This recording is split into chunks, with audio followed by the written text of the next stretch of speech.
feels like we were glued to each other, yes we were. And in a room full of people, we lost our sight. We're only us and no others, only us.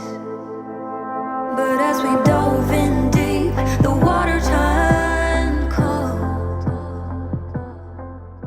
What's up guys, welcome back to another video. Today we are going to be doing 3 super filling recipes for under 300 calories. Yes, you heard that right. You can eat a pound of these recipes each for under 300 calories. Before I jump into the recipes, I just want to mention that this weekend only, we are having 40% off all of our ebooks. That means you can get my best-selling weight loss guide, Lean and Clean, for only $17. You can also get my Whole Foods recipe book, Real Food, Real Simple, with over 80 delicious plant-based recipes to satisfy your soul. Yes, girl. This book is on sale from $18 to only $11 this weekend. You can also get my epic vegan pressure cooking instant pot recipe book that has over 30 delicious, super easy vegan instant pot recipes. All whole foods, plant-based, oil-free for only $10 this weekend. And lastly, my newest book, Let's Get Saucy, has over 55 whole foods, plant-based, oil-free, mind-blowing vegan sauces for only $6. $6. And if you guys don't have any of our books, you can get all of them for only $38 this weekend. That is a dang good deal. We don't do sales super often, so if you've been interested in getting any of our books, this is the time to do it. I will leave the link down below, the first link in the description box for you guys. Now that my little sales pitch is over, I just want to say that before I jump into these, this has been really the key to my weight loss over the years and keeping the weight off. I personally am a volume eater. I love to eat a lot of food, and the good thing about eating a whole foods plant-based diet is that it's very low in calorie density. So today we're going to be adding a bunch of vegetables into our meals, keep the oil out, the sugars out, everything that's really calorie dense, and we're able to eat a lot of food for very little calories. That's the key to losing weight on a whole foods plant-based diet. A lot of people think like calories on a vegan diet don't matter. They do matter. They do. I mean, I've had personal experience with this. I've gained weight on a vegan diet. I've lost weight on a vegan diet. And every time that my weight has gone up, it is when I've abandoned the calorie density oatmeal's done. And whenever I've gained weight, it is when I've abandoned the calorie density principles and just kind of eaten like more junk food and lots of nuts and lots of more calorie dense foods. But whenever I eat with calorie density in mind and I cook super filling meals that have a lot of volume to them, it's very, very easy for me to maintain a slim, lean body weight. So as always, all the calories, macros, recipes, ingredients, everything that you will need to know will be down in the description box. Let's get into the recipes.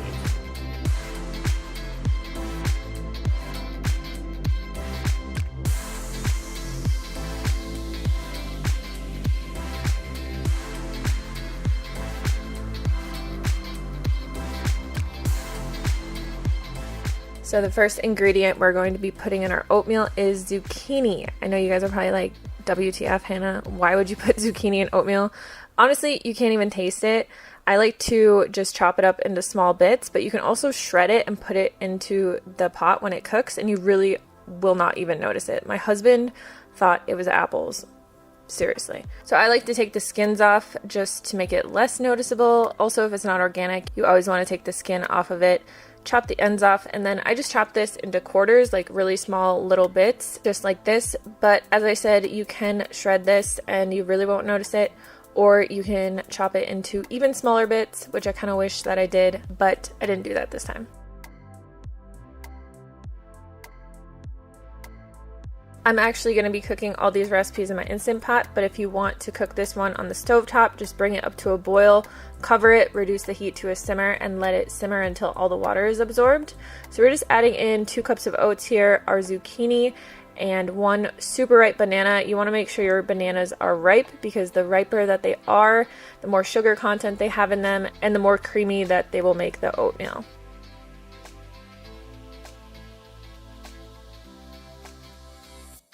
Then we're going to be adding in a teaspoon of cinnamon for some flavor, and also 1 teaspoon of vanilla extract. You can get really creative with this and add in like cocoa powder or any other kind of flavorings that you like. We're going to be adding in 2.5 cups of water here and putting this in our Instant Pot. We're going to be cooking this on manual, high pressure, sealed for 2 minutes. Once it's done cooking, you want to make sure that you let the pressure naturally release, so it actually will cook for about 15 minutes. My Instant Pot was having trouble this day and it didn't come up to pressure for the first 2 recipes, so I actually had to cook this many times, and it never actually made the zucchini soft just because it didn't come up to pressure and cook it well enough, and that just seems to happen every time I make a recipe video for you guys. And we're going to be adding in 2 cups of berries. These were frozen berries that I had, which just helps it cool down really easily, but you can add fresh berries or whatever kind of other fruit that you like just to sweeten it a bit.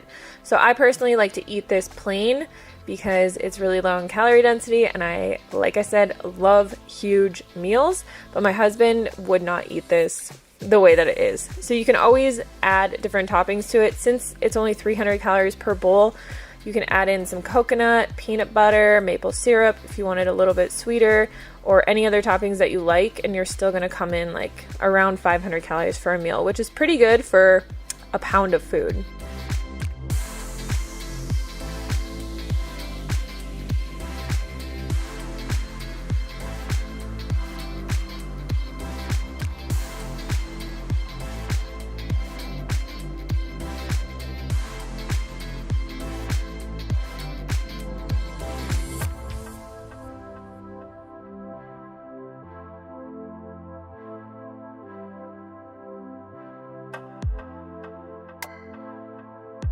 I actually made this lentil soup a few weeks ago, and it's quickly become one of my favorite recipes.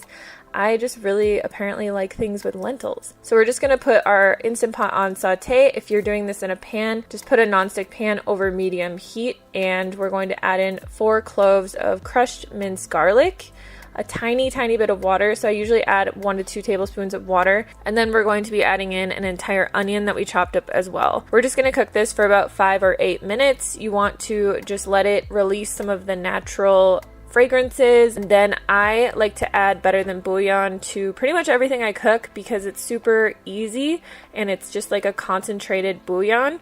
If you don't have this, you can substitute the water for any kind of vegetable broth that you have. I usually add 2 to 3 teaspoons of this into like a large pot of something that I'm making, and it just gives it a really nice salty kind of umami flavor. And then we're going to add in some seasoning, so we have some dried herbs here. We're also going to add in a 32-ounce can of diced tomatoes. You can use fire roasted tomatoes or whatever kind of tomatoes you like. You could also just use like plain strained tomatoes. We're going to add in a cup of lentils.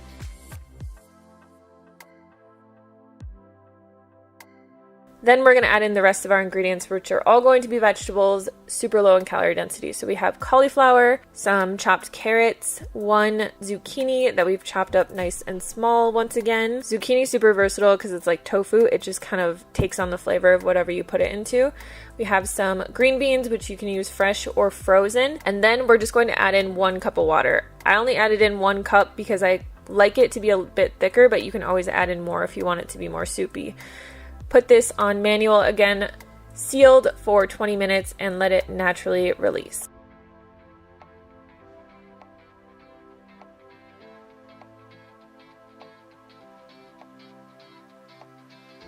This soup is really delicious on its own. It has a lot of good flavor in there.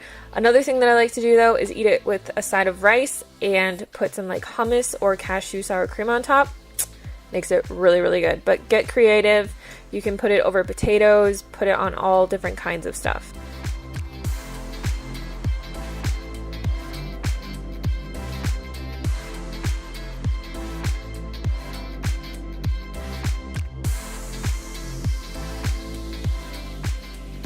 For these cauliflower mashed potatoes, we're going to put about 2 to 3 inches of water in the bottom of our Instant Pot and add a steamer tray. So personally, I like to add a steamer tray whenever I am cooking potatoes or steaming anything, obviously. But for mashed potatoes, if you cook them in the water, they do get really watery because they take on a lot of the water that's in the pot. If you steam them, they just get really soft, which is why I like to use red potatoes. They're super creamy and they don't feel like watery when you mash them together. We're going to be adding in a half a head of cauliflower that we chopped up. Cauliflower is great to add to lots of recipes just because it's really low in calories. It has a lot of nutrients in it. Even though it's a white food, it's super good for you. Put the top on manual pressure once again and steam these for 10 minutes and let them naturally release. You're going to take out the steamer tray and dump out the water and then just dump everything back into your Instant Pot. We're going to add 2 teaspoons of garlic powder. You could also sub this for nutritional yeast. We're going to add in the juice of 1 lemon and then half a cup of organic non-sweetened soy milk. Just mash that all together really easily. This is a really great side dish, but personally, like me and my husband love to just eat huge bowls of mashed potatoes. I feel like that's a vegan thing, I don't know. But before I went vegan, I would never just eat like plates of mashed potatoes by themselves, even though I've always loved mashed potatoes. Long story short, you can use this as a side dish, you can eat it as a main meal, you can use it however you want, but these are really, really creamy, really filling, and again, super yummy. Alright, that is it for today's video. Thank you guys so much for watching. As I said, you can always add things to these recipes, subtract things from these recipes that you don't like. The key to this is really just adding a lot of volume and a lot of low calorie dense fruits and vegetables into your meals so that you can bulk them up, eat tons of food for a lot less calories. If you have any questions, just leave them down in the comments box below, and if any of you recreate any of these recipes, please tag me on Instagram because I love seeing your guys' recreations. I will see you on the next video. Thank you so much for watching, and check out the sale if you haven't gotten any of our recipe books yet. First link in the description box.